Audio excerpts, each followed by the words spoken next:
You are watching Fact India News.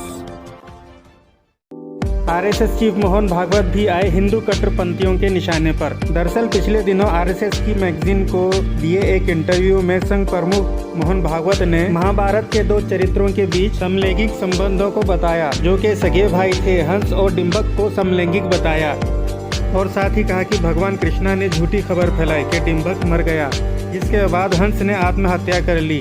जिसके बाद YouTuber Sandeep देव ने संघ प्रमुख मोहन भागवत और उनकी आरएसएस मैगजीन और ऑर्गेनाइजर और उसके संपादक हितेश शंकर एवं प्रफुल्ल केतर के खिलाफ दिल्ली के बिंदापुर थाने में हिंदुओं की धार्मिक भावनाओं को आहत करने के खिलाफ एफआईआर दर्ज कराई। फैक्ट इंडिया न्यूज के लिए फुरकान अंसारी की रिपोर्ट।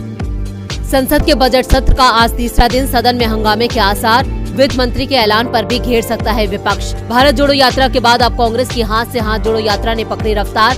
असम में आज से शुरू होगी यात्रा। हजारों की संख्या में जुटेंगे कार्यकर्ता। फिर खुल सकता है बोफोर्स मामला। आज सुनवाई करेगा सुप्रीम कोर्ट।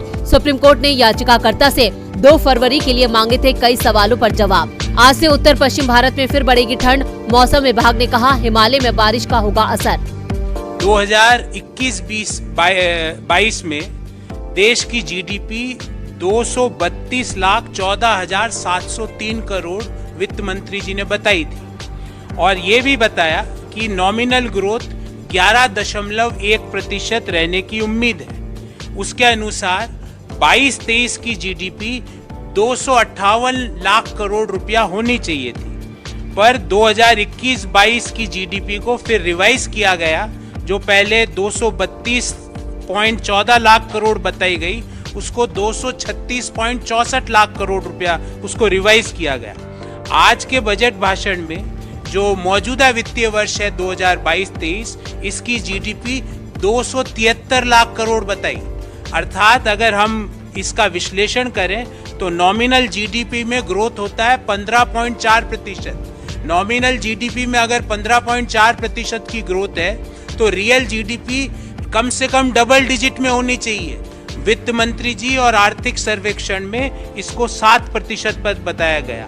क्या सरकार बताएगी कि ये 7% ही क्यों है? क्योंकि जो आपके बजट के जो रियल नॉमिनल जीडीपी के नंबर्स हैं वो तो कुछ और ही व्याख्या कर रहे हैं। दूसरी बात, जो सरकार का जो कैपिटल एक्सपेंडिचर है वो जो एस्टिमेट किया था मौजूदा वित्तीय वर्ष में 10,67,889 करोड़ 10.67889 करोड़, जबकि रिवाइज्ड एस्टीमेट में वो 10,53,862 करोड़ हुआ। मतलब जो पूंजीगत खर्चा सरकार करना चाहती थी वो भी पूरा नहीं कर पाई। अब सवाल ये उठता है कि जब प्राइवेट इन्वेस्टमेंट गिर रहा है, एक्सपोर्ट्स गिर रहे हैं, प्राइवेट कंजम्पशन मोर और लेस स्थिर बना हुआ है, जो कैपिटल एक्सपेंडिचर है, पूंजीगत खर्चा है, वो गिर रहा है, तो ये 7% जीडीपी अचीव हुई तो हुई कैसे? इसका कोई व्याख्या इस बजट में नहीं दी गई। उसके अलावा जो मौजूदा वित्तीय वर्ष के 2 पहले क्वार्टर के जो रिजल्ट आए, 13.5% की ग्रोथ और 6.3% की ग्रोथ, तो पहले हाफ ईयर में देश की जीडीपी ग्रोथ हुई 9.9%। अगर हम मान भी लें कि 7% की जीडीपी ग्रोथ होगी तो आने वाले जो क्वार्टर 3 और क्वार्टर 4 है उसकी ग्रोथ 4 से 4.5% रहेगी। अर्थात मौजूदा वित्तीय वर्ष में क्वार्टर दर क्वार्टर देश की जीडीपी ग्रोथ रेट गिरी है। मौजूदा वित्तीय वर्ष के पहले क्वार्टर में 13.5%, दूसरे क्वार्टर में 6.3%, तीसरे क्वार्टर में 4 से 4.5% के बीच और चौथे में भी है। तो देश क्वार्टर दर क्वार्टर मौजूदा वित्तीय वर्ष में जीडीपी ग्रोथ गिरी है। ये भी बड़ी ताज्जुब की बात है कि देश की सरकार देश की प्रमुख स्कीम्स में जितना खर्चा करने का सोचती है उतना खर्च भी नहीं कर पाती है। कुछ उदाहरण आपके सामने रखता हूं।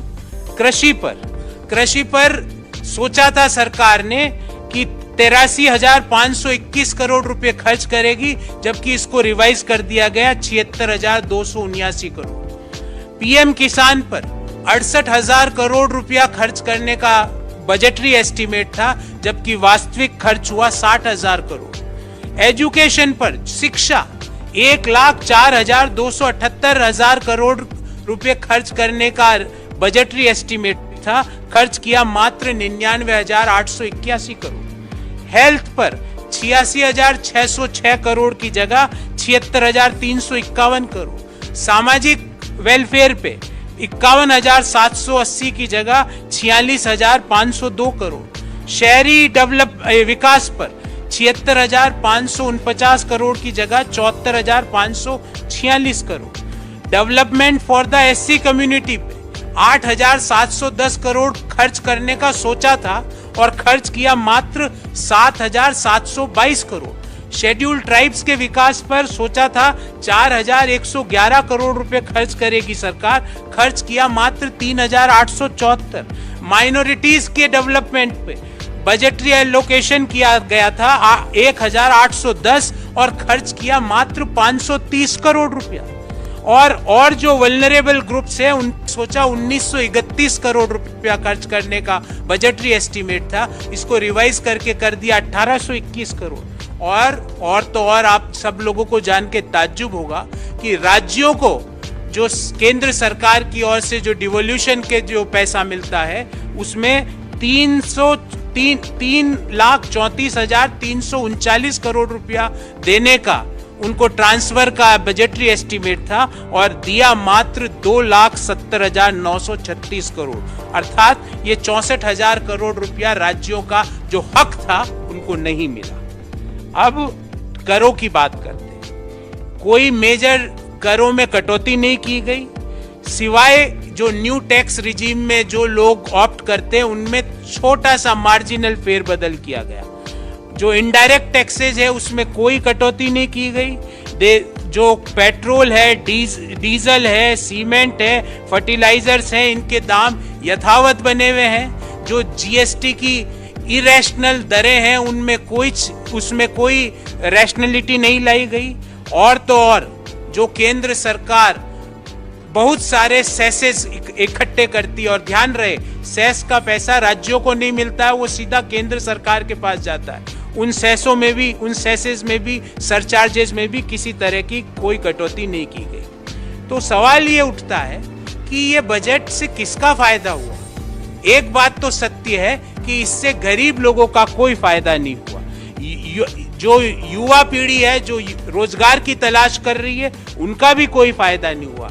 जो लोगों को नौकरी से निकाला गया है पिछले 2 साल 1 साल में उनको भी कुछ नहीं मिला। जो टैक्स पेयर्स है जो कि समय पर कर देते हैं उनको भी कोई बड़ा रिलीफ नहीं मिला। जो माताएं बहनें गृहिणियां हैं उनको भी किसी तरह का फायदा नहीं हुआ। और वह हर एक व्यक्ति जो भारत के बारे में सोचता है उनको भी आज के बजट से सिर्फ और सिर्फ निराशा और हताशा हाथ में लगी। ये बजट मुख्य रूप से उन लोगों के लिए इंगित किया गया था जिनके पास देश की अधिकांश वेल्थ है। और जो रिपोर्ट आई है ऑक्सफैम की रिपोर्ट या और जो इनइक्वालिटी रिपोर्ट है, आपको पता होगा कि 1% भारतीयों के पास देश की कितनी कुल संपत्ति है। हाँ, एक चीज बड़ी स्पष्टता से इस बजट में बाहर निकल के आई कि ये बजट अहमदाबाद की गिफ्ट सिटी को जरूर फोकस करना चाहता है और उसको एक मेजर बिजनेस हब के रूप में डेवलप करना चाहता है, फाइनेंशियल सेंटर के रूप में डेवलप करना चाहता है, वाणिज्यिक सेंटर के रूप में डेवलप करना चाहता है। हाँ, जो नए टैक्स रिजीम में जो करदाता कर देते हैं उनको कुछ फायदा मिला, पर ये करके सरकार ये कहना चाह रही है कि जो लोग पुराने कर टैक्स रिजीम में के तहत टैक्स दे रहे हैं क्योंकि वो वहां पे उनको एग्जम्पशन का फायदा मिलता है, तो सरकार इनडायरेक्टली ये कहना चाहती है कि आप एग्जम्पशंस में इन्वेस्टमेंट मत करो, अपने आने वाले समय के लिए पैसा मत लगाओ। हमारे चैनल को सब्सक्राइब करें, वीडियो को लाइक और शेयर करें, बेल आइकन बटन जरूर प्रेस करें ताकि इस तरह की हर खबर आप तक पहुंचती रहे।